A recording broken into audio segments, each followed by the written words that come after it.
Entré en shock físico. Simplemente no podía creer lo que aquel mal encarado agente del FBI que había tocado a mi puerta minutos antes me acababa de revelar. Pasé 5 días temblando, sin comer, sin dormir, desmoronándome. Sencillamente me resistía a creer que mi amoroso padre, que siempre se había mostrado ante mis ojos como un ser humano cálido, modélico, inteligente, respetado vecino y líder de la iglesia de la comunidad, había asesinado brutalmente a 10 personas en un periodo de 3 décadas. Aquello fue demasiado para mí. De pronto tuve que lidiar con una realidad que me torturaría sin piedad por el resto de mi vida.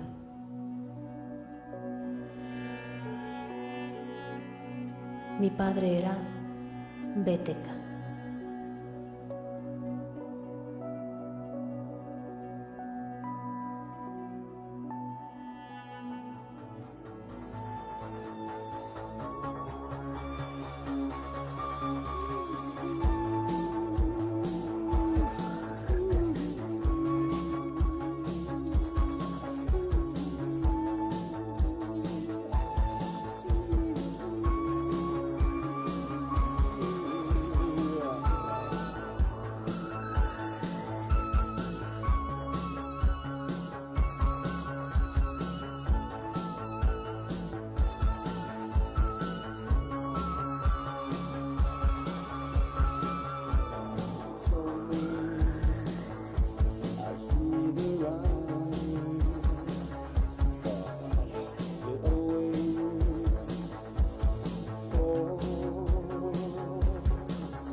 Buenas noches, amigos.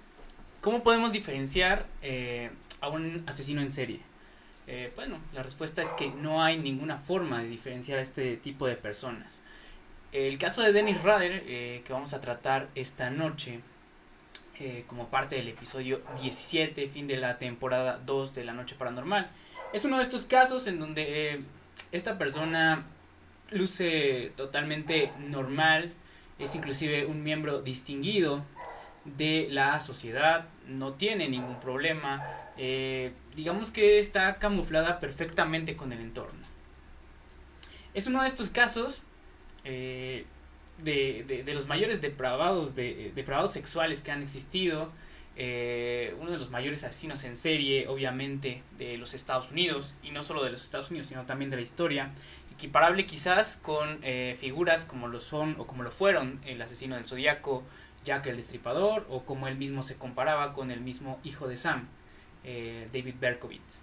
Realmente es una historia bastante dura, bastante fuerte, pero se los habíamos estado prometiendo durante el inicio de esta temporada. Y obviamente no es casualidad que hayamos querido tocar en esta temporada estos asesinos en serie, ¿no? Como lo fueron el monstruo de Florencia, el asesino del Zodíaco en nuestro primer episodio de esta temporada. Y anteriormente también hemos tocado Jack el Destripador. Vamos a ver que tienen puntos en común pues bastante marcados, ¿no? Estamos viendo en estos momentos a mi izquierda a Dennis Rader. Esta era la fachada de uno de los depravados sexuales más terribles de la historia. Realmente siempre lo hemos comentado en este programa, este tipo de individuos no son personas a las que haya que idolatrar. Hay que entenderlas, hay que estudiarlas, hay que saber qué es lo que hicieron, pero de ninguna forma podemos idolatrar este tipo de personas. Es increíble lo que la depravación humana, lo que las mentes retorcidas pueden llegar a hacer. Es un hecho que los asesinos en serie piensan totalmente distinto, son personas totalmente ajenas a lo que conocemos, y obviamente esto no justifica en nada los actos que han realizado. Bueno, vamos agradeciendo a todas las personas que se están uniendo a la transmisión de Enigma TV, de La Noche Paranormal también. Tuvimos ahí algunos inconvenientes técnicos, pero bueno, ya todo está resuelto. Muchísimos saludos, muchas gracias a todas las personas que nos han estado escribiendo. Tenemos 2 semanas ahí de ausencia, pero realmente es que queríamos preparar bien este tema, es bastante interesante y bueno, realmente es uno de los asesinos en serie más longevos. Pero bueno, ¿qué les parece si comenzamos con la historia de Dennis Rader? Dennis Rader era desde niño había mostrado algunos síntomas de ser una persona psicópata. Sabemos que no todos los psicópatas son asesinos en serie. Siempre hay un episodio en su vida traumático, casi siempre, que detona este instinto, ¿no? Podemos decirlo así, porque al día de hoy no sabemos qué es realmente un asesino en serie, qué es un psicópata.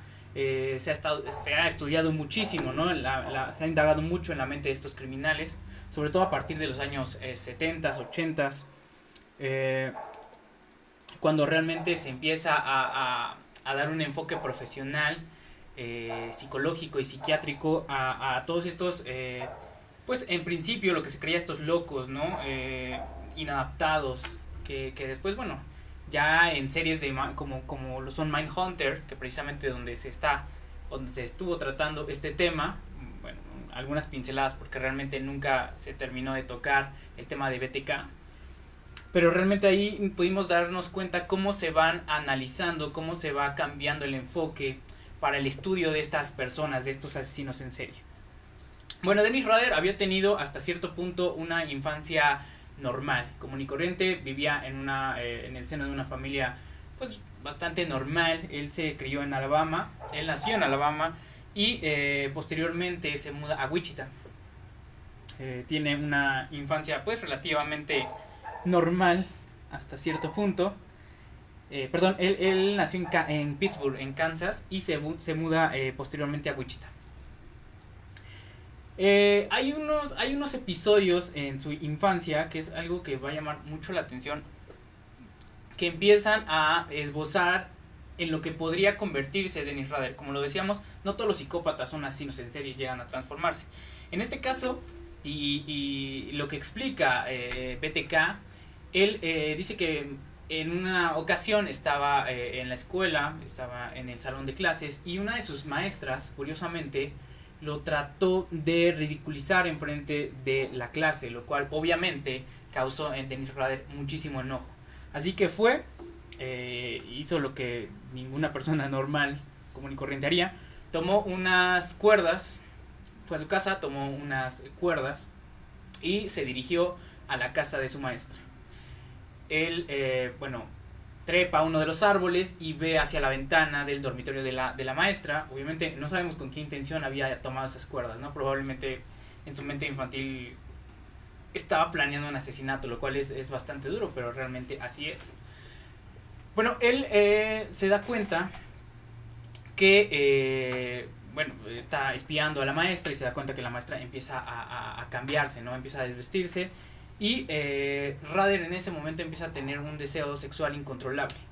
Y él lo que menciona en los muchísimos interrogatorios que ha tenido a lo largo de su encarcelamiento es que en ese momento él sintió que un factor X, como él lo denomina, se apoderó de él. Él decía que era un monstruo interior, ¿no? Él se da cuenta que su deseo sexual es tan grande y tan incontrolable que probablemente en el futuro le va a causar muchísimos problemas. Pero bueno, imagínense esto en la mente de un niño, ¿no? Es lo que estaba sucediendo. Pero debió ser bastante grave para que él se diera cuenta que esto iba a marcar el resto de su vida. Básicamente tuvo una adolescencia medianamente normal, si retiramos este hecho. Así que ahí se reportan algunos episodios de maltrato animal, lo cual también es bastante constante, ¿no? En los casos de asesinos en serie y de psicópatas. Esto no está comprobado al 100%, pero bueno, algunos de sus amigos de la infancia comentaban que él era gustaba de torturar a algunos animales, ¿no? Lo hemos visto también, como lo comentamos, con muchos otros psicópatas. Su adolescencia realmente fue bastante, pues digámoslo, cambiante, ¿no? Nunca se estableció en algún lugar. Él estuvo, inclusive, él entró a la universidad un año, salió, se enlistó en la Fuerza Armada. Él trabajó en el departamento de aviones. Realmente a partir de esta época, realmente entre el 65 y el 71, realmente su vida va a estar marcada por cambios, va a estar constantemente moviéndose de un lugar a otro, cambiando de residencia. Pero en el interior de Dennis Rader empieza a crecer un enorme deseo por parafilias sexuales, ¿no? Las parafilias sexuales, como lo podemos ver, son ciertos comportamientos no muy específicos dentro de la sexualidad, lo cual no siempre significa que sea algo malo, ¿no? Pero Dennis Rader lo llevó al extremo. Él empezaba a fantasear con asesinar personas. Y no solo esto, sino también con, pues bueno, torturarlas de formas sexuales. Esto obviamente se fue acrecentando con el tiempo. En 1971 se casa y digamos que empieza la fachada de una persona totalmente normal, un miembro activo de la comunidad. Él se muda nuevamente a Wichita, él se establece ahí en Wichita con su familia. Y la verdad es que los primeros años van bien, ¿no? Digamos del 71 al 73, pues bueno, realmente no hay mayor problema. Pero él en el 74 empieza ya, pues bueno, a convertirse o a transformarse, a revelarse el monstruo interno de Dennis Rader, que precisamente terminó siendo este asesino en serie BTK. En el 74 él había estado acechando a una familia de ascendencia latina, los Otero. Eran cinco miembros de la familia. Como lo comentábamos, tenían ascendencia latina, eran los dos padres y los chicos. Y bueno, realmente, eran cinco integrantes de la familia y los dos padres, obviamente. Él había estado acechando esos suburbios donde ellos se establecían, acababan de llegar al vecindario, y realmente Dennis Rader, que había tenido muchísimas ocupaciones, entre ellas, pues bueno, como lo comentabas, había estado en la Fuerza Aérea, había estado trabajando en un supermercado, había estado trabajando también como asesor de alarmas de seguridad, ¿no? Para la empresa ADT. Realmente este ritmo de vida cambiante le había permitido, pues bueno, el acechar a varias personas, ¿no? Al fantasear con asesinar a varias personas que él conocía. Él obviamente calculaba perfectamente lo que iba a hacer, aunque todavía no había ejecutado nada macabro hasta ese momento. Realmente él en su mente ya lo tenía programado, él ya obviamente lo había pensado innumerables veces, y era una fantasía que en el 74, pues bueno, se llega a hacer realidad. El 15 de enero del 74, mientras la familia Otero se encuentra desayunando, los tres hijos mayores salen a la escuela, por lo cual se encuentran 4 personas en la casa de la familia Otero, que son, bueno, los padres, Joseph Otero, Julie Otero, y también los 2 niños pequeños, que son Joseph Otero Jr. y también Josephine Otero, esta niña de 11 años en la que Rader había centrado su atención.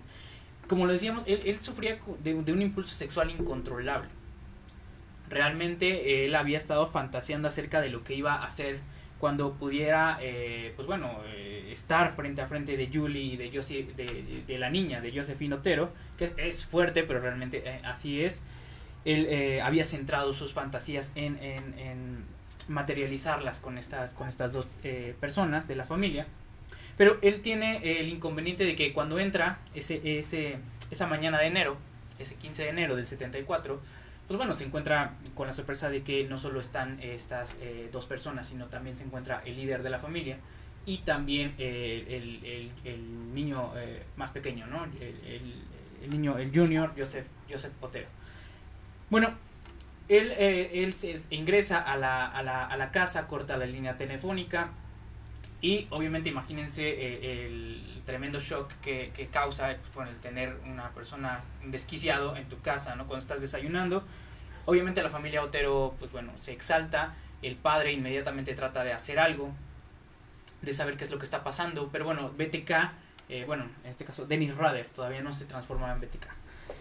Dennis Rader, pues sí que se enfrenta en un principio con la familia. Les dice que él es un recluso que acaba de escapar de la penitenciaría y que solo estaba de paso, solo quería comer algo. Se iba a robar el coche y se iba a terminar yendo, así que pues básicamente no tenía ninguna intención de herir a ningún miembro de la familia, cosa que era totalmente falso, ¿no? Esto lo hizo obviamente para tratar de tranquilizar la situación, que en sí era bastante rara, pero bueno, digamos, entre comillas era segura, ¿no? Al menos lo había visto así el líder de la familia, Joseph Otero. Si hacemos todo lo que nos dice esa persona, este desquiciado, este loco, pues bueno, probablemente se va a terminar yendo y bueno, todo no va a pasar nada más que un robo. Lo cierto es que lo que pasó ahí marcó el inicio y el nacimiento de BTK, del depravado sexual más grande de la historia, más terrible. Pero bueno, vamos a escuchar lo que él atestiguó. Vamos a escucharlo de sus propias palabras. Well, I confronted the family, pulled a pistol, confronted Mr. Otero. There I realized that, I didn't have a mask on or anything. They already could ID me. Made a decision to go ahead and put him down, I guess, or strangle him. First of all, Mr. Otero, a bag put over his head and strangled. After that, I did Mrs. Otero. Then I strangled Josephine while she was down, and then I went over to Junior and put the bag on his head. And then when I went back, Josephine had woke back up. What did you do then? And I took her to the basement and eventually hung her. Did you do anything else at that time? Yes, I had some sexual fantasies. Podemos ver con qué frialdad lo cuenta, ¿no? Esta es la voz y esta es la actitud de un asesino en serie que realmente no puede distinguir, o más bien no tiene emociones, no tiene empatía, no puede sentir felicidad, no puede sentir amor, no puede sentir odio. Por eso es que lo cuenta de una forma tan pues tranquila y fría, ¿no? Como lo comentábamos, como lo vimos ahí en este corta declaración, que bueno, obviamente esto fue posteriormente cuando se le dio captura a Dennis Rader. Bueno, él asesinó al papá. Hay un dato muy curioso, que se lleva el reloj del padre, lo asfixia. Él no sabía nunca había asesinado a una persona, solo estaba fantaseando con eso. Entonces él no sabía cuánto tiempo había que, llevaba, cuánto esfuerzo y cuánto tiempo habría que asfixiar a una persona hasta la muerte, ¿no? Él, como todos los asesinos en serie, van perfeccionando su modus operandi. Él en este caso, pues bueno, él ataca primero al líder de la familia, cree que lo mata, luego ataca a la mamá, los tortura, obviamente antes de matarlos los tortura psicológicamente, ¿no? Lo que hace es que simula que está violando a los niños, cuando realmente no fue así, pero él simula para torturarlos, pues bueno, psicológicamente, ¿no? A los padres, que obviamente no pueden hacer nada. Después los ataca, cree que los mata. Como decíamos, pues realmente nunca lo había hecho, entonces no sabía cómo se debía hacer. Cuando se dispone a atacar al niño y a la niña pequeña, obviamente se da cuenta de que los padres, pues bueno, de alguna forma solo estaban inconscientes, de que siguen respirando, entonces los vuelve a atacar. Posteriormente asesina al niño, lo asfixia también, y finalmente queda solo con la niña, que era realmente en quien había postrado, pues bueno, todas sus fantasías, ¿no? Dennis Rader, él la lleva hasta el sótano, la termina colgando y pues bueno, realmente no hay como tal un ataque sexual, una violación hacia la niña, pero sí va a transcurrir algo que va a marcar un poco más adelante la captura, o que va a ayudar a la policía a realizar la captura de BTK, que es que en la escena, después de que están obviamente ya los los cadáveres inertes de las personas. Él se masturba sobre los cadáveres y deja evidencia, ¿no? Deja esta evidencia, pues bueno, genética sobre los cadáveres, y esto va a contribuir mucho más adelante a la captura de BTK. Pero esto nos habla de lo trastornado que estaba la mente de Dennis Rader, que en ese momento ya se había transformado en BTK, ya había nacido, ya no había nada que lo pudiera parar. Siempre lo hemos visto, ¿no? Con otros asesinos en serie, lo difícil es el primer asesinato. Una vez que se activan, una vez que logran sacar a este monstruo interno, como lo denominaba BTK, pues bueno, ya todo es pues relativamente sencillo para ellos, porque pues bueno, no hay nada que los pueda parar. Bueno, obviamente esto era un asesinato que nunca se había presenciado en esa región, más que nada urbana, en Wichita. Y cuando regresan los hijos que habían salido, los hijos de la familia Otero que habían salido, que eran los 3 mayores, pues bueno, se dan cuenta de la escena, ¿no? Obviamente, pues bueno, el FBI y todos se apersonan en ese lugar, pero bueno, es algo que inclusive lo rebasa a ellos.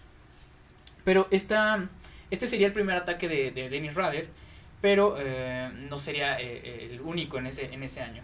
También en este mismo 74, como decíamos, una vez que había ya iniciado, no había forma ya de parar. En el 74 continúa el ataque, va a realizar un segundo ataque. Hasta este momento, obviamente, ya como lo comentamos, ya lleva pues bueno, 4 víctimas, ¿no? Las siguientes víctimas son Catherine Bright y su hermano. Ellos obviamente se encontraban, también había estado acechando los vecindarios en donde ellos vivían. Y realmente había hecho un trabajo exhaustivo, ¿no? Él sabía perfectamente cuándo no estaban en la casa, con quiénes habitaban, cuántas veces regresaban. Todo lo tenía perfectamente calculado. Era un asesino en serie organizado, como se les conoce. Lo curioso es que en este acto parece que es un poco precipitado, ¿no? Él aprovecha una oportunidad porque en este segundo ataque no lleva su conocida caja de herramientas, ¿no? Que básicamente eran, pues bueno, una caja donde llevaba, pues bueno, algunas sogas para atar, llevaba también obviamente una pistola, un cuchillo, cosas y aparte, bueno, sus cosas para realizar unas fantasías sexuales que vamos a contar un poco más adelante. Bueno, él entra a la casa, se encuentra con Catherine Bright de 20 años y con su hermano. Obviamente ellos se asustan, él los amenaza con una pistola y bueno, les dice que no les va a hacer nada, pero que tienen que hacer todo lo que les diga. Le ordena al hermano de Catherine Bright que la ate de las manos. Obviamente el hermano lo hace, pero no lo hace de la mejor forma, ¿no? Digamos, no ata bien las cuerdas para que su hermana pueda escapar. Cuando BTK intenta asesinar al hermano de Catherine Bright, empiezan a tener una pelea, y como lo vimos en las imágenes, realmente BTK era una persona pues bastante corpulenta, medía más de 1.80. En ese tiempo, pues bueno, realmente era un hombre fornido. Y el hermano tienen una pelea, obviamente, está peleando por su vida. Y lo curioso es que logra desarmar a BTK. El hermano desarma a BTK. Inclusive le dispara en el estómago a BTK. Bueno, intenta dispararle, pero no se da cuenta que tiene el seguro, el arma, ¿no? Entonces, bueno, el arma se traba. BTK retoma el dominio de las circunstancias. Y le dispara, le quita el seguro del arma y le dispara 2 veces en la cara al hermano de Catherine Bright. Obviamente pensaba que lo había matado. Pero lo curioso es que no lo asesina. Increíblemente, este chico sigue vivo, logra salir de la casa y logra pedir ayuda. Llega hasta la mitad de la calle desangrándose, pasa un taxista, se da cuenta de lo que está sucediendo y lo lleva inmediatamente al hospital. BTK se queda pues bueno, solo con Catherine Bright, pero pues bueno, la situación no es la más adecuada para él, ¿no? Puede ser capturado en cualquier momento. Lo cierto es que la policía llega pues alrededor de 7 horas después a la casa. El ataque había sido a la 1 de la tarde. Cuando la policía llega, pues bueno, se encuentra que Catherine Bright estaba atada en una silla con 3 puñaladas en el estómago. y obviamente pues bueno, BTK no había terminado de realizar algún tipo o más bien la fantasía que había pensado, ¿no? Fue bastante apresurado, pero pues bueno, ya en este punto había cobrado la vida de 5 víctimas. Es impresionante, pero en dos actos ya había pues bueno, matado a 5 personas, ¿no? Lo cual nos hablaba del hambre voraz que tenía Dennis Rader por quitar vidas. Y bueno, estamos viendo en estos momentos, por ejemplo, una línea del tiempo de los ataques de Dennis Rader. En este momento, bueno, ya seguimos en el mismo año, en 74, y ya ha asesinado 5 personas.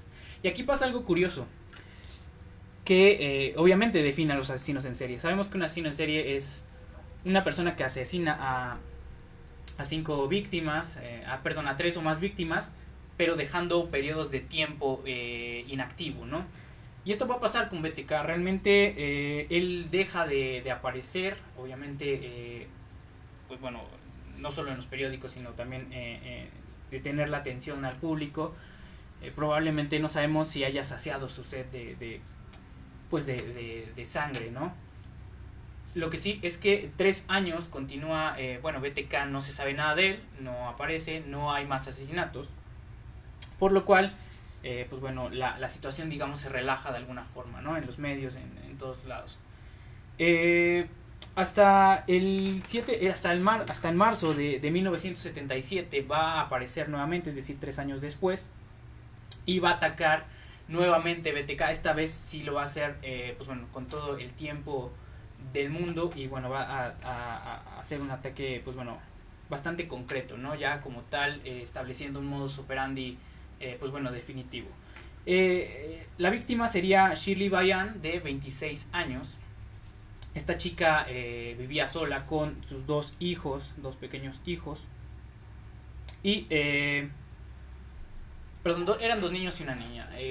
Los ataca, él entra, obviamente llama a la puerta. La madre, obviamente, pues no desconfía. Bueno, nunca pensó, ¿no? que podía encontrarse con una situación así que abre normalmente, y bueno, BTK entra a la casa a la fuerza, amenazándolos con un arma. Encierra a los niños en el baño, a los 3 niños los encierra en el baño, y procede a asesinar a Shirley Bayan. Y realmente también ahí la ata, la tortura. Tenía un método de tortura que era, pues bueno, su firma, ¿no? Que era básicamente atar a las personas y asfixiarlas, y cuando estaban a punto de morir aflojaba las cuerdas para que ellas pudieran volver a respirar, y les decía: yo soy BTK, y obviamente las volvía a asfixiar, esta vez sí hasta la muerte. Es un método de tortura. Lo cierto es que los niños logran abrir un poco la puerta y se dan cuenta de lo que está sucediendo. Entonces básicamente BTK asesina a la madre de los niños frente a sus ojos, ¿no? Obviamente debió ser algo sumamente traumático. Termina con la madre, obviamente termina de hacer su ritual depravado, ¿no? Como lo decíamos, llevaba una caja donde entre las armas que utilizaba, pues bueno, también se curtía de todas estas elementos que alimentaban su parafilia sexual. Entre ellas, pues bueno, la máscara, esa máscara clásica que les mostramos en el inicio, que vamos a estar mostrando también ahí algunas imágenes. Pues bueno, la máscara, la ropa de mujer, inclusive algunas medias de nylon, todo este tipo de situaciones que formaban parte de su fantasía, ¿no? Porque realmente el ataque de Dennis Rader se basaba más que nada en el control de las víctimas. No tanto era el ataque sexual, sino el tener control sobre la vida o la muerte de una persona, ¿no? El ingrediente sexual realmente era pues bueno, era una fantasía, era un añadido, ¿no? Pero realmente lo que él lo impulsaba era ese deseo, esa sensación de control sobre la vida de otras personas. Bueno, obviamente los niños alcanzan a ver, y bueno, la intención de BTK en principio sí es asesinar también a los niños. Esto lo va a confesar posteriormente, pero en esta situación, cuando está tratando de decidir si los va a asesinar o no, entra una llamada. Él piensa que podría tratarse tal vez de algún familiar que va pues bueno, va rumbo a la casa de esta persona, o que podría tratarse de la policía. Vienen mil ideas a su mente y se asusta, ¿no? Por lo cual decide, pues bueno, escapar de la casa de Shirley Bayan. No obstante, pues bueno, obviamente los niños habían presenciado todo este terrible ataque. Cuando la policía pues llega a la escena del crimen, puede recuperar algunos datos acerca de, bueno, interrogando a los niños, pero bueno, realmente son datos, pues bueno, que no iban a servir tampoco, pues mucho, ¿no? Obviamente los niños dan el dato que es una persona alta, que es blanca, pero no mucho más allá, no se puede hacer un retrato robot de la persona que había atacado a su madre. Lo cierto es que, bueno, ya en este punto BTK ya tiene 6 víctimas en su haber y ha atacado 3 veces. Hay un elemento también muy importante en este ámbito, ¿no? de los ataques de BTK, y que es precisamente, él tenía una necesidad muy fuerte de atención.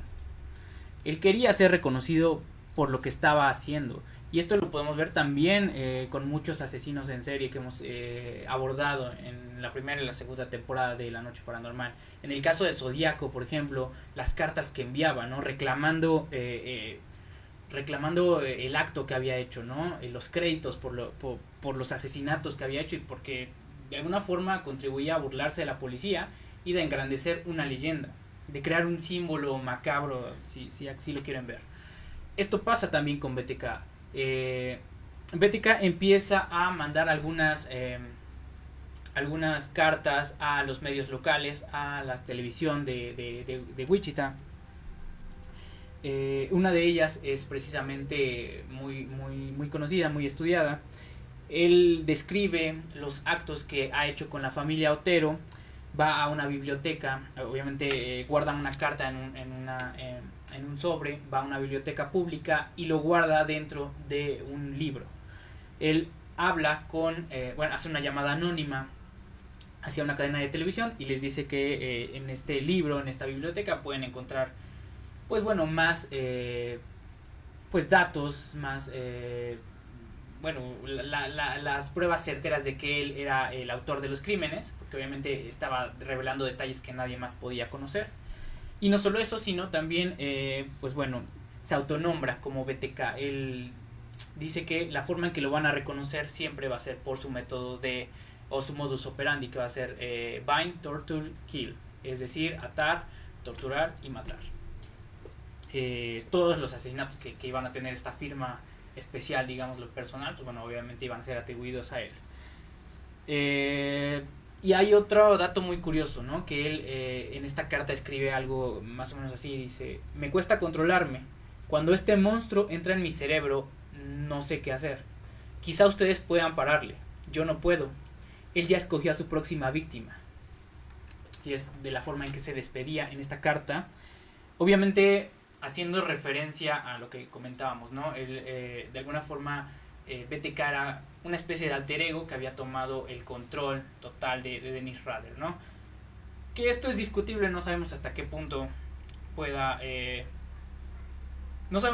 se pueda separar la persona de su alter ego, ¿no? Porque tal vez una no existe sin la otra. Lo cierto es que a Dennis Rader le encantaba la atención, le gustaba salir en los medios, se leían los periódicos, él se mofaba de que, pues bueno, no había ninguna pista que lo pudiera ni siquiera incriminar, la policía estaba en ceros, y realmente, pese a que se habían encontrado estas muestras genéticas del semen en las escenas del crimen, pues bueno, en este momento no se tiene la tecnología, ni siquiera existen la forma de detectar, más bien de leer los códigos genéticos del ADN, ¿no? Entonces, pues bueno, poco y nada servía, solo se podía establecer a través de estas muestras genéticas el tipo sanguíneo de la persona a la que correspondía. Así que, bueno, igual había muchísimos sospechosos, y lo curioso es que ninguno de ellos estaba en ninguna de estas listas de sospechosos. Pues bueno, aparecía Dennis Rader. Y precisamente era porque él seguía con esta fachada, ¿no? Este camuflaje social.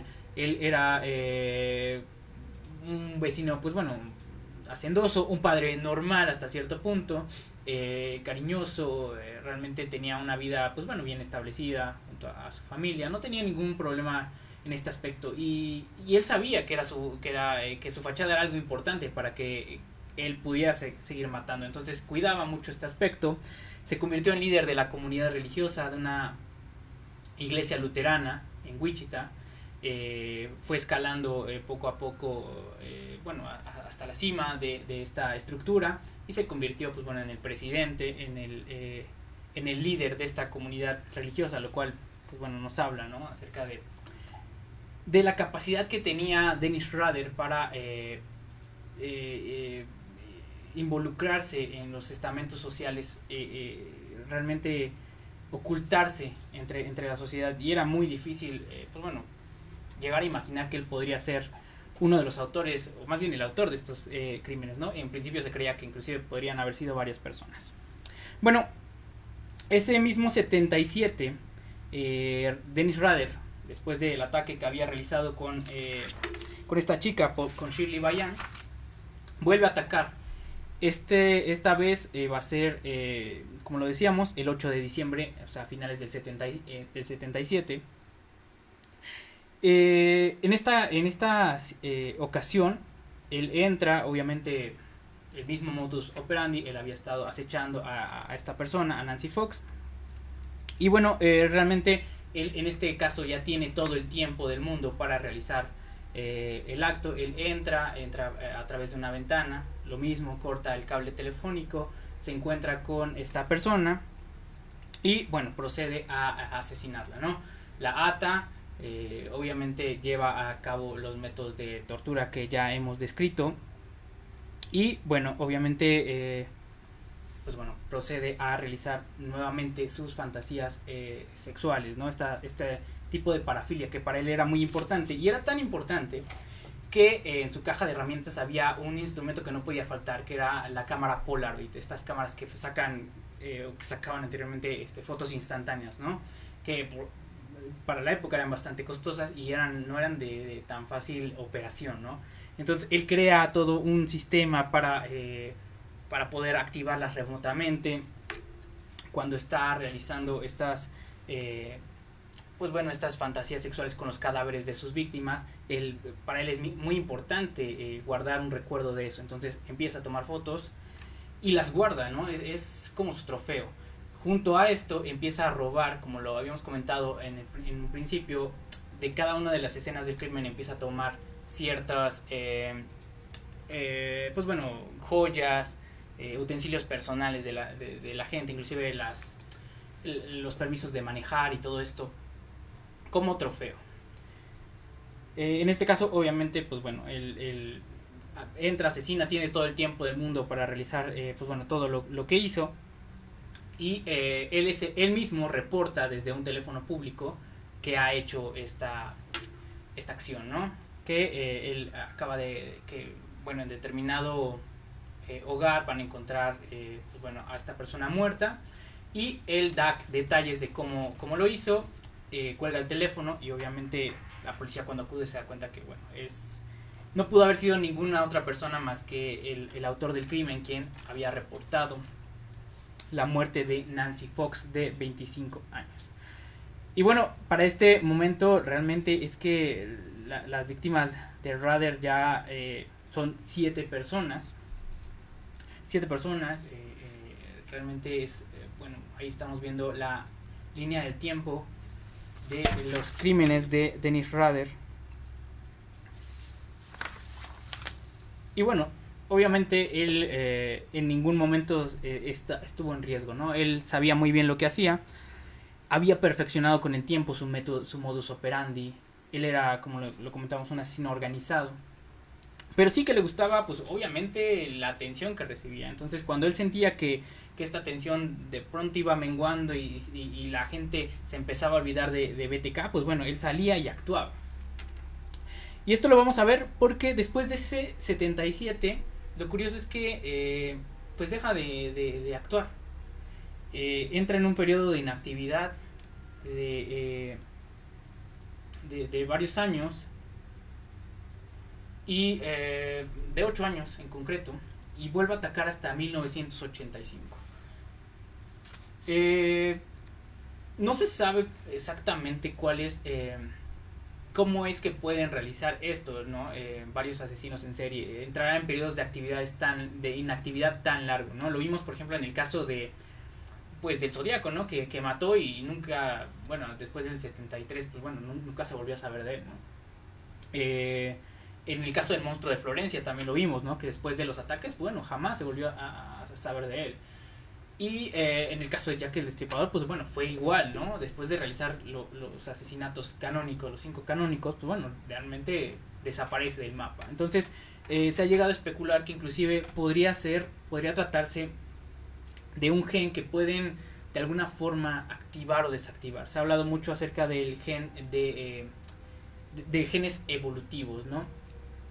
Que bueno, los hacen que en determinado tiempo van apareciendo estos seres, bueno, estas personas, ¿no? Con esta forma de pensar distinto, no exactamente psicópatas, pero sí que se llama el gen egoísta, la teoría del gen egoísta, pero básicamente, y lo hemos comentado en otros episodios de asesinos en serie, porque realmente nos parece una teoría bastante plausible.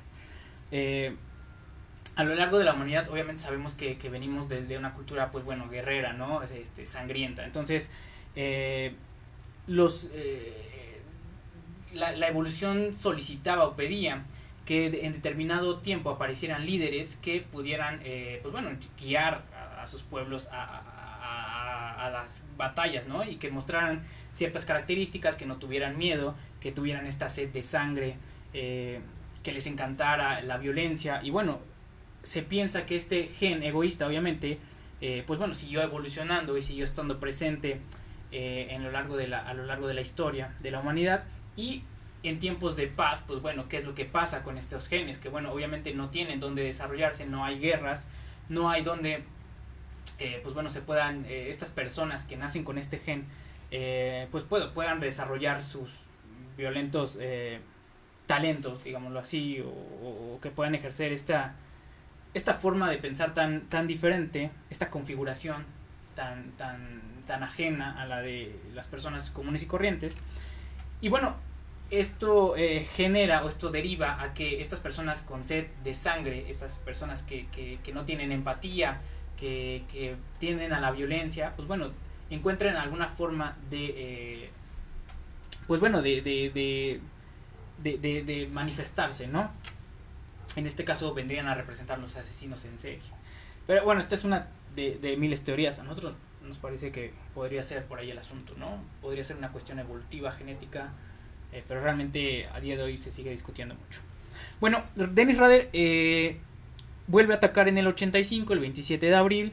Esta vez su víctima es Marianne Hedge, de 53 años. Y obviamente es el mismo modus operandi. Entra a la casa, la secuestra. En este caso, y lo vamos a decir porque es un secuestro. Porque él entra, se la lleva, la extrae de su casa, la lleva al sótano de la iglesia luterana, que es donde la iglesia que él presidía. Y realiza, tal vez había tenido una fantasía en ese lugar, ¿no? Entonces la traslada del domicilio a este lugar, lleva a cabo nuevamente su proceso de fantasías sexuales, esto de ponerse la máscara y de hay él era adicto al bondage, ¿no? Que es básicamente estas fantasías sexuales que implican, pues bueno, atar a las personas y todo esto, lo cual en principio hace mucha gente y no significa que sea malo, ¿no? Pero bueno, en el caso de Dennis Rader, pues lo llevaba al extremo. Él realiza esta acción, él toma las fotos ahí en el sótano de la iglesia luterana y todo esto, y nos habla de que, pues bueno, su egocentrismo ya era tan alto que ya ni siquiera se preocupaba por este tipo de situaciones, ¿no? Él, pues bueno, él se sentía bastante superior a las personas que lo estaban persiguiendo. Él sabía que, bueno, mientras no cometiera ningún error grave, probablemente no lo iban a atrapar, ¿no? Él ya había perfeccionado un modus operandi y le estaba funcionando, la verdad es que, pues bien. Después de este ataque del 85, va a atacar un año después, en septiembre del 86. Ataca a Vicky Beverly, que tiene 28 años. Vicky Beverly. Esta joven, obviamente, igual es estrangulada. De hecho, lleva a cabo el mismo modus operandi, el bind, torture, kill. Ata, la tortura y la mata. Y se empieza más bien la deja en su dormitorio. Y el esposo, obviamente, ella vivía en el seno de una familia, pues bueno, bastante unida, ¿no? Entonces, bueno, el esposo, al ver lo que había sucedido con su esposa, obviamente, empieza a contratar, pues bueno, investigadores privados para que empiecen a dar caza a BTK, ¿no?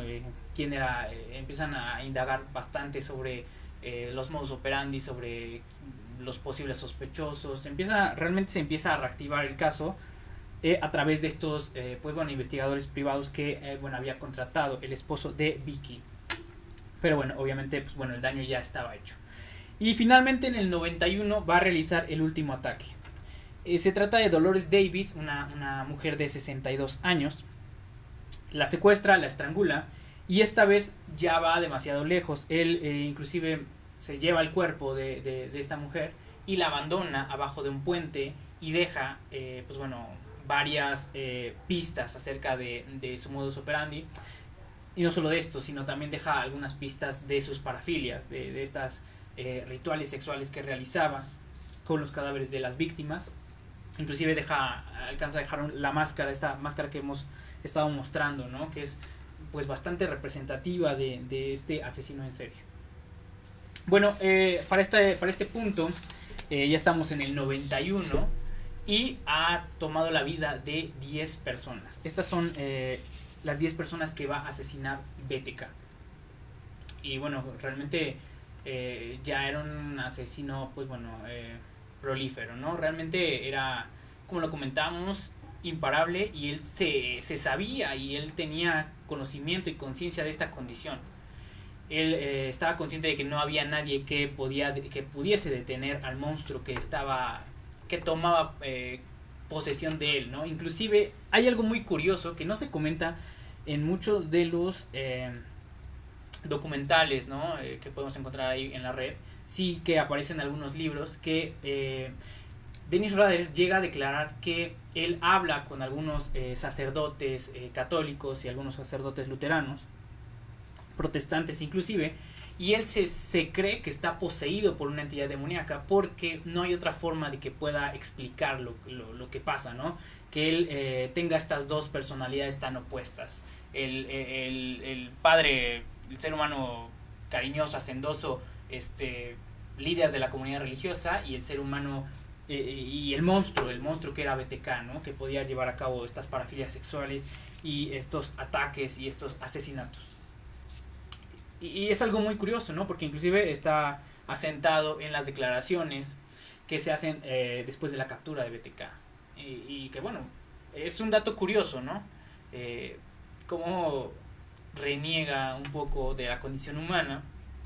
Y él sigue tal vez de forma inconsciente pensando que no es su culpa, que tal vez pues sí tenga una doble personalidad, ¿no? No logra tomar conciencia de lo que acaba de hacer. Sin embargo, cuando cambia la personalidad de BTK, sí, digamos que se vuelve totalmente distinto, ¿no? Inclusive lo veamos ahí reclamando siempre el crédito sobre las cosas que había hecho o que estaba haciendo todavía. Realmente la atención en los medios, después de este ataque del 91 comienza a bajar, como es lógico en todos estos casos, ¿no? Siempre se quieren tener abajo de la alfombra. Los asesinatos en serie no es algo grato para las autoridades, sobre todo para el FBI, ¿no? Que cuando hay un tipo de criminal de esta naturaleza, se trata de ocultar a lo máximo posible, porque de alguna forma es ridiculizarlos, ¿no? El que no tengan los medios y el que no puedan acercarse a la captura de estos de estos criminales, pues obviamente siempre habla mal de estas agencias. Y esto lo vemos yo me atrevería a decir en todos los casos de asesinos en serie, al menos en Estados Unidos que hemos tratado, ¿no? Lo veíamos ahí en el caso del asesino del Zodíaco, que se ocultaron pruebas, ¿no? En el asesino también, que no hemos tocado, pero bueno, les adelanto, en el de Golden State, también el asesino de Golden State, bueno, también se tuvo oculto mucho tiempo, ¿no? Ya ni decir del caso de Charles Manson, ¿no? De los asesinatos que llevó a cabo la familia, que bueno, igual también todo Hollywood sabía lo que estaba pasando y la policía trataba de ocultar de todas las formas posibles lo que estaba sucediendo. En principio se cree para no alarmar al público, pero bueno, sabemos que tal vez esto pueda tener una doble lectura, ¿no? Como posiblemente sí sea la realidad. Bueno, el caso es que después del 91, ya lo decíamos, ya BTK con 10 víctimas, el asunto se empieza a olvidar, pasa la década de los 90, llegamos a los años 2000 y prácticamente nadie habla de BTK. Hasta que un periodista de un periódico local, obviamente, decide hacer una reseña acerca de todo lo que de este asesino, ¿no? De BTK, que nunca se le había atrapado, de todo lo que había causado, de todos los asesinatos que había ya reclamado, el asesinato de 10 personas, y que pues bueno, nunca se dio con él, ¿no? Inclusive se llega a barajar la posibilidad de que tal vez se encuentre pues bueno, muerto, o tal vez haya sido encarcelado por alguna otra circunstancia. Estas teorías también se llegaron a barajar en el caso del asesino del Zodíaco, por ejemplo. Bueno, lo cierto es que esta noticia llega a manos de BTK, ya estamos hablando de los años 2000, 2003, y él, viendo que tal vez su macabra leyenda no vaya a prosperar, él decide tomar acción y él decide salir nuevamente a la vida pública y hacer que la gente, pues bueno, lo vuelva a recordar, ¿no? Él habla él realiza una llamada a la cadena de televisión, dice que él es BTK, que pues bueno, va a empezar a dejar algunas pistas para que la gente lo vuelva a recordar, ¿no? Ya para este tiempo, ya en los años 2000, pues bueno, ya una persona, pues bueno, bastante mayor, ¿no? De casi 60 años, ¿no?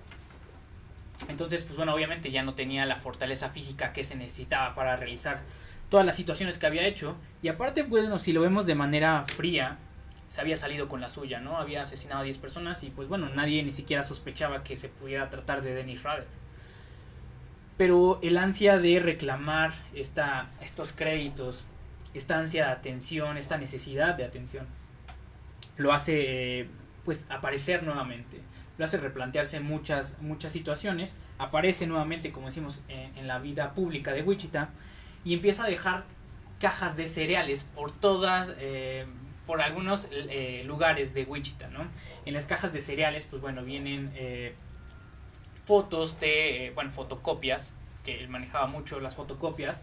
Obviamente pensaba en todos los detalles, entonces él sabía que a través de fotocopias era difícil que alguien lo pudiera identificar, que alguien pudiera tomar alguna huella dactilar, ¿no? Identificar el papel, que también en muchos casos policíacos, bueno, también llega a servir, ¿no? Para atrapar a las personas.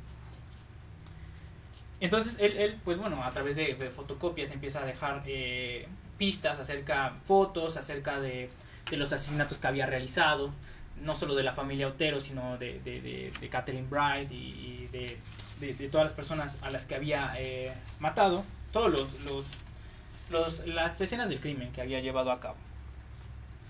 Lo cierto es que en estas cajas de cereal, obviamente, hay una que destaca, que es deja adentro una muñeca que es representando lo que había hecho con Marian Hedge, de 53 años, a la mujer que había llevado al sótano de la iglesia luterana. Inclusive ahí deja como pistas una muñeca, ¿no? En una muñeca trata de representar lo que había hecho, la forma en la que había actuado con esta mujer. Y empiezan a aparecer estas cajas por todos lados.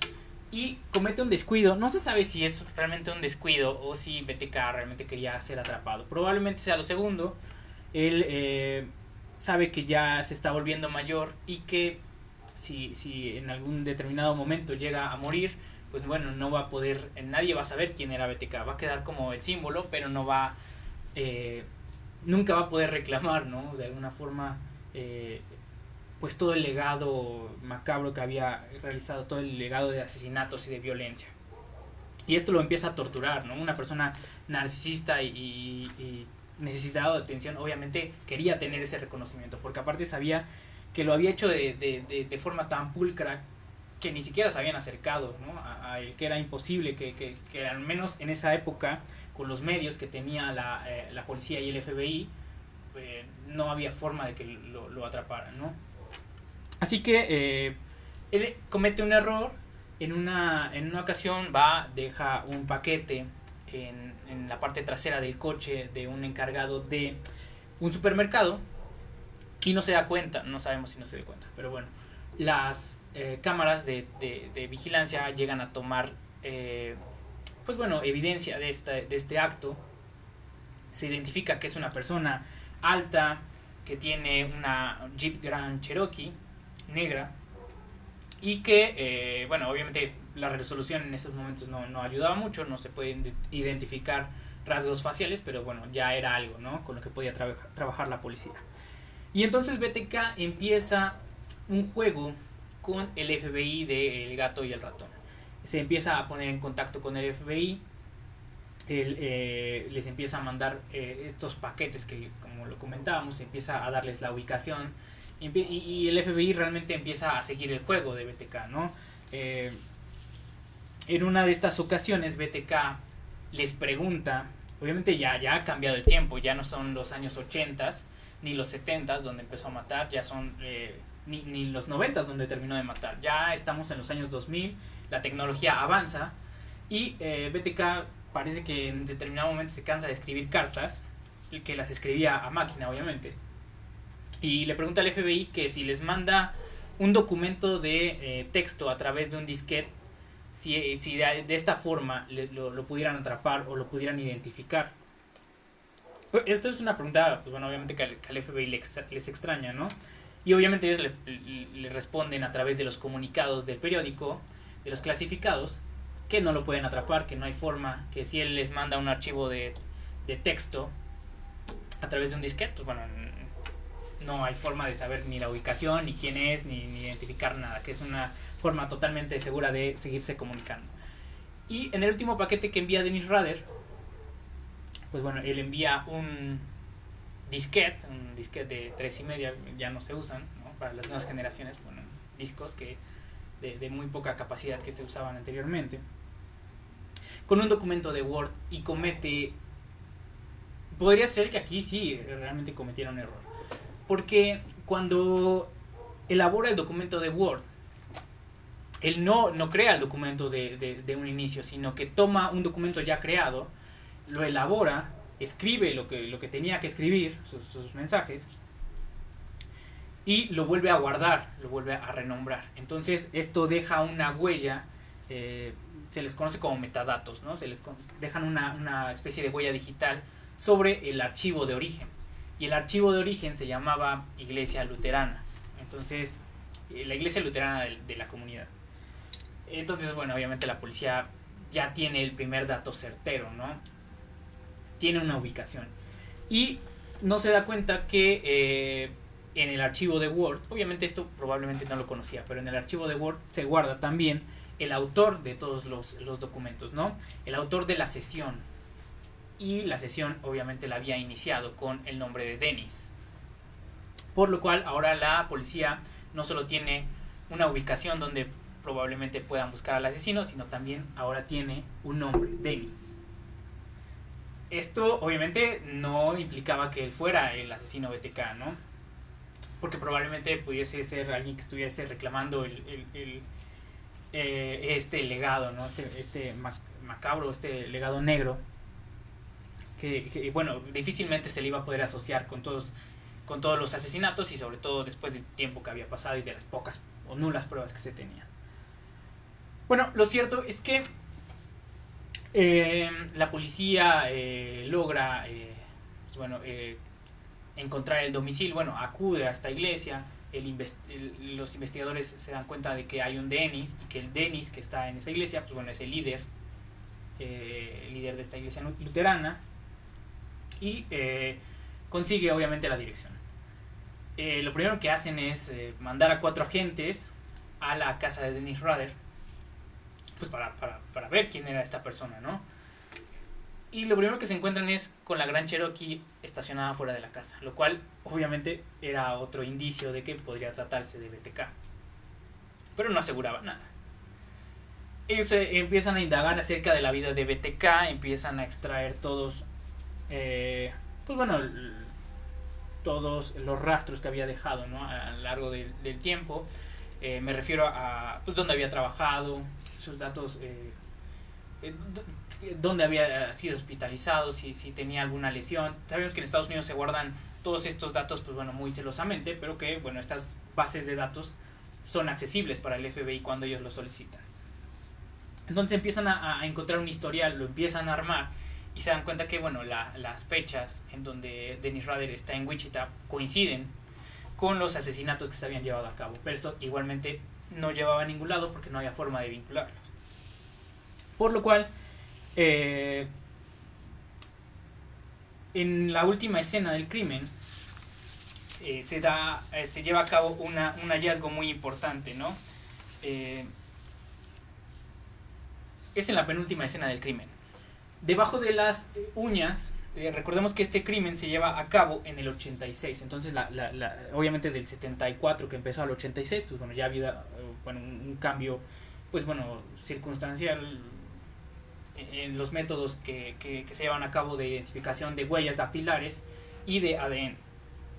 Se lleva a cabo un estudio acerca de la escena del crimen de Vicky Wiggerly, que curiosamente era esta mujer de 28 años a la que había asesinado y que su esposo había contratado a los investigadores privados, ¿no? para dar con la identidad de BTK. Y a través de esto logran extraer una muestra de ADN que había quedado en una de las uñas de Vicky cuando probablemente rasguñó en este ataque de BTK. Probablemente pues bueno, quiso defenderse y logró, bueno, rasguñarlo y quedarse con esta pequeña muestra de sangre de BTK. La policía obtiene este ADN y bueno, se dan cuenta que se puede usar, se puede extraer material, ¿no? Por lo cual obviamente lo llevan a cabo y ellos no quieren hacer una prueba directa sobre BTK, o sea, no quieren solicitar directamente bueno, que BTK sea señalado como probable responsable para no ponerlo en alerta. Así que empiezan a indagar en el historial de Dennis Rader y se dan cuenta que tiene 2 hijos, ¿no? Que es Kerry, que es la persona que bueno, más adelante va a escribir un libro sobre BTK, que lo hemos tratado también ahí de ejemplificar, ¿no? En el video, en el inicio de este capítulo. Y también tiene otro hijo que se llama Brian. Bueno, realmente Kerry había tratado de entrar en una universidad, por lo cual se le habían tomado unas muestras de ADN, que es un requisito, bueno, indispensable. Así que la policía contrasta el ADN de Kerry con el ADN encontrado en esta víctima, como decíamos, en Vicky, y encuentran que es la misma muestra genética que la de esta chica, por lo que implicaba que BTK, pues bueno, sí era Dennis Rader, por lo cual ya no había ninguna duda de que pues bueno, el atacante, de que Dennis Rader se trataba de BTK, ¿no? De esta persona que había aterrorizado Wichita durante 30 años, estuvo activo 30 años, son 3 décadas, es un periodo sumamente longevo para un asesino en serie, ¿no? Y que realmente, si él no hubiese cometido este error, pues probablemente nunca él hubiera quedado en la historia como estos asesinos que nunca se supo quiénes eran, ¿no? El asesino del Zodíaco hoy en día sigue saliendo información, se siguen descifrando sus criptogramas, ¿no? Ya que el destripador, pues bueno, jamás supimos quién era. El monstruo de Florencia tampoco supimos quién era. Y así muchos otros. Bueno, cuando la policía llega a arrestar a Dennis Rader, dice, bueno, ok, ya ustedes ya saben quién soy, ¿no? Y se lleva a cabo bueno, lo apresan, obviamente todo es pacífico, porque bueno, BTK al fin y al cabo para él es un alivio, ¿no? Porque ahora ya la gente va a conocer el rostro de BTK. Y esto obviamente va a robar portadas y así sucede, ¿no? Las cadenas televisivas en Estados Unidos no hacen más que hablar de BTK, se empiezan a escribir libros, los periódicos en primera plana, obviamente es la noticia, ¿no? La noticia del momento. Y se lleva a cabo esta curiosa escena entre los oficiales del FBI y BTK cuando es capturado. Yes, you guys know. What else knows? Say who you are. Deacon. Yes, you guys know. What else knows? Say who you are. Deacon. Bueno, como lo podemos presenciar ahí, es con una frialdad extraordinaria. Él dice, bueno, pues me han atrapado, yo soy BTK. Y bueno, en este momento obviamente ya no hay pues ninguna duda, ¿no? Inclusive ni siquiera se lleva a cabo juicio, ya que él reconoce, él se proclama, bueno, culpable de estos asesinatos. Inmediatamente él está ansioso de contar cómo mató a las personas, pues cuál era su modus operandi, qué es lo que sentía. Él quiere revelarlo y se lleva a cabo un interrogatorio de más de 30 horas en el que él revela, bueno, con señas muy particulares todas las fantasías que había llevado a cabo. Él revela acerca de de sus inicios, de estos periodos que tenía, de estas muestras, ¿no? De que probablemente se iba a terminar convirtiendo en un psicópata, ¿no? El episodio de la maestra, pues bueno, lo revela ahí en estos interrogatorios. No se hace juicio, obviamente él al reconocerse culpable solo se hace una audiencia en donde se le obliga a contar uno por uno todos los asesinatos que había realizado. Y para él realmente no es algo problemático, ¿no? Al contrario, es como una declaración de victoria, ¿no? Cuando lo llevan a la corte y lo muestran ante todos y decir, este es BTK, este es el asesino famoso que acabó con la vida de 10 personas, y él se muestra triunfante, ¿no? Como lo que es, como una persona que no tenía sentimientos, como un psicópata, que no mostraba ningún remordimiento de lo que había hecho, y lo contaba con una frialdad, pues bueno, obviamente impresionante, ¿no? Como lo suelen hacer este tipo de monstruos. Y bueno, realmente, BTK es condenado a muchas cadenas perpetuas. De hecho, se le dan 108 años de prisión. Entonces, obviamente, bueno, pasará toda su vida encerrado. No hay ninguna forma de que se le pueda otorgar pues libertad condicional ni nada de estas situaciones. No hay nada que lo pudiera ayudar. Y bueno, realmente en la audiencia, obviamente, todos los familiares que quedan vivos de las víctimas, obviamente, tienen el derecho de comunicar, pues bueno, unas palabras, ¿no? Ya sea muchos de ellos, pues bueno, atacando a BTK directamente, sacando toda su ira, todo su enojo, y otros, pues realmente pues reaccionando de una forma totalmente distinta, ¿no? Inclusive hasta desde el acto de perdonar todos los actos que había hecho BTK, pero bueno, esto realmente no termina generando ningún acto de conciencia en BTK, ¿no? Al contrario. Y bueno, realmente así fue atrapado Dennis Rader. Así termina la historia de este asesino en serie muy famoso, que realmente, como lo decíamos, sí está a nivel de otros psicópatas, asesinos que pasaron a la historia, ¿no? Lamentablemente. y que pudo haber quedado también como un símbolo, ¿no? Probablemente si no se hubiese descubierto la identidad de BTK, pues bueno, estaríamos hablando de él como otro de estos asesinos que nunca se atraparon, ¿no? Nuevamente lo menciono, el Zodíaco, Monstruo de Florencia, Jack el Destripador, y muchos otros que han quedado y que van quedando ahí. Y bueno, realmente es una historia pues bastante fuerte.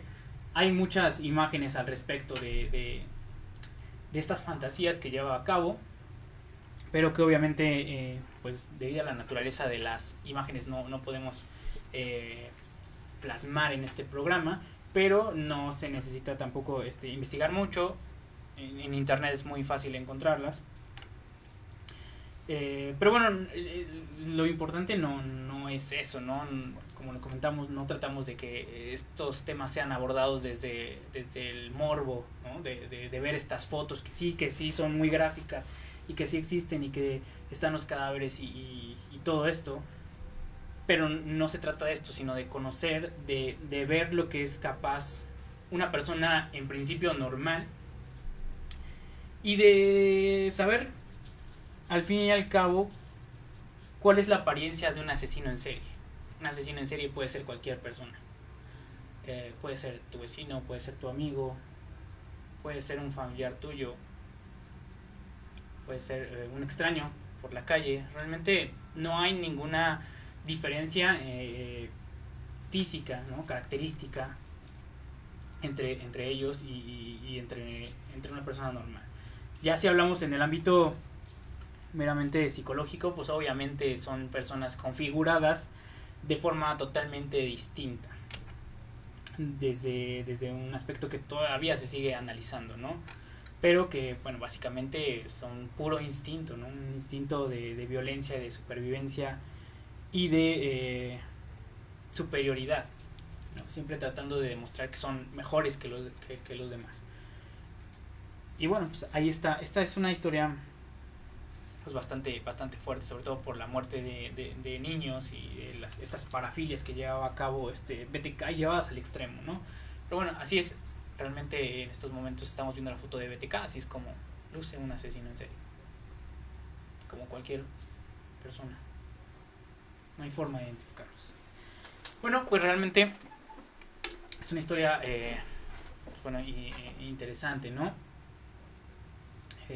Dura pero interesante, como las que les traemos aquí en la noche paranormal. No tratamos de humanizar para nada a estos sujetos, porque nos queda claro que no son seres humanos normales, ¿no?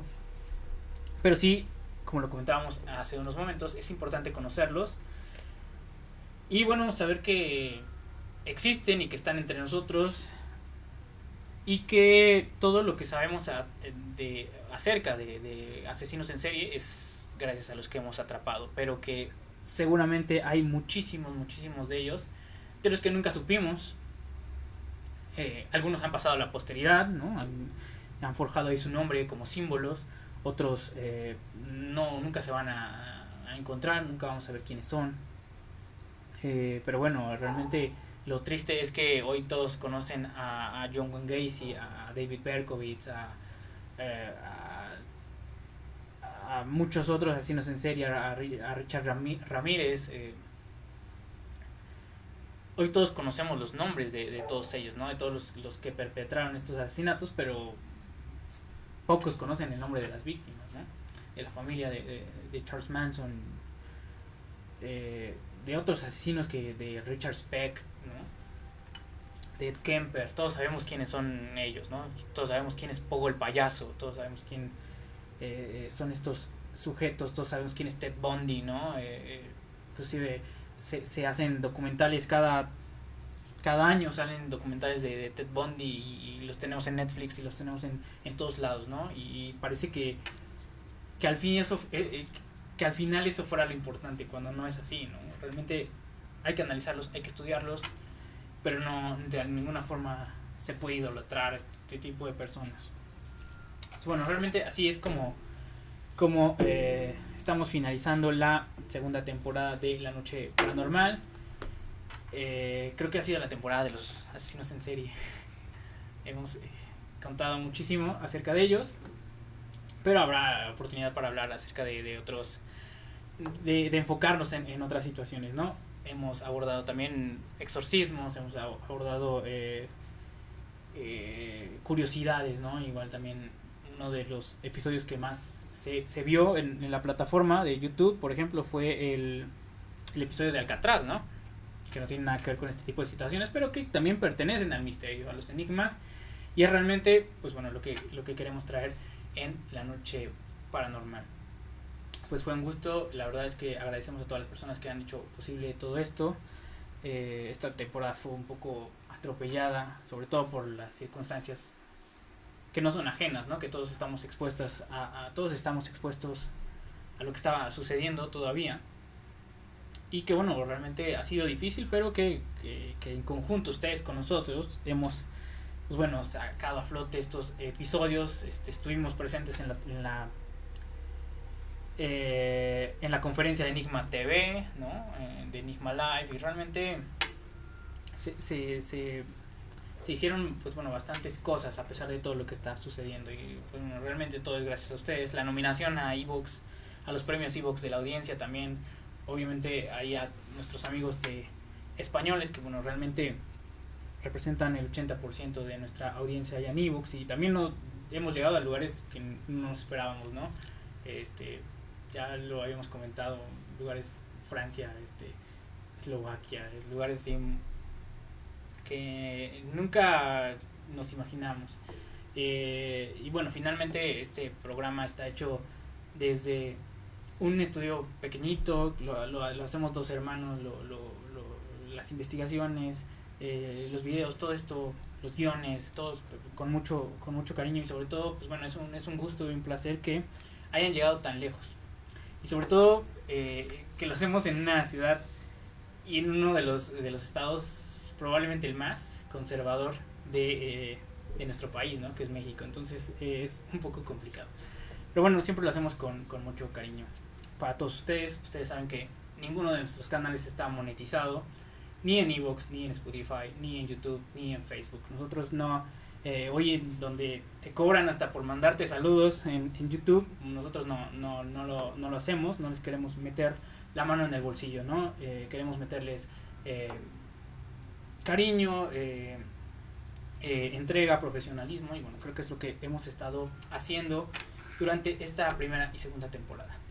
Pues bueno, agradecerles a todos el favor de su atención esta noche, y la verdad, siendo sinceros, no tenemos una fecha para hoy en día, no tenemos una fecha para realizar la tercera temporada de La Noche Paranormal. Estamos trabajando en ello. Probablemente se vayan a tener que realizar varios cambios en la elaboración, en la estructura del programa, pero bueno, ya lo estaremos anunciando. Ha sido un gusto. Obviamente siempre les vamos a llevar más calidad, ¿no?, de lo que hemos tratado de hacer hasta este momento. Por eso es que queremos estructurar esto, llevarlo, pues bueno, ya plasmarlo, ¿no?, ya de una forma, pues bueno, más concreta. Bueno, les agradecemos a todos realmente su presencia en La Noche Paranormal, no solo esta noche, sino en los 17 capítulos que tuvimos, en la conferencia también, a las personas que se acercaron a hablar con nosotros. Muchas gracias a todos ustedes. Nos estamos viendo. Realmente pasen unas felices fiestas hasta donde lo permita esta situación que estamos viviendo todos. Y bueno, agradecer también a la producción, Vianney Salazar en la producción, a las personas que nos han ayudado en la elaboración de los videos. También hay por ahí Galia Sánchez también, que estuvo presente en un episodio y que también nos estuvo ayudando ahí con los videos. Obviamente Armando Arellano, que estuvo presente en algunos de los capítulos de iniciales de esta temporada. Y bueno, pues muchísimas gracias a todos los que hicieron posible todo esto. Nos estamos viendo en la próxima temporada, y esperamos que no pase mucho tiempo para eso. Muchísimas gracias, y pues bueno, hasta la próxima. Esto fue La Noche Paranormal, episodio 17. Dennis Rader, BTK. Gracias.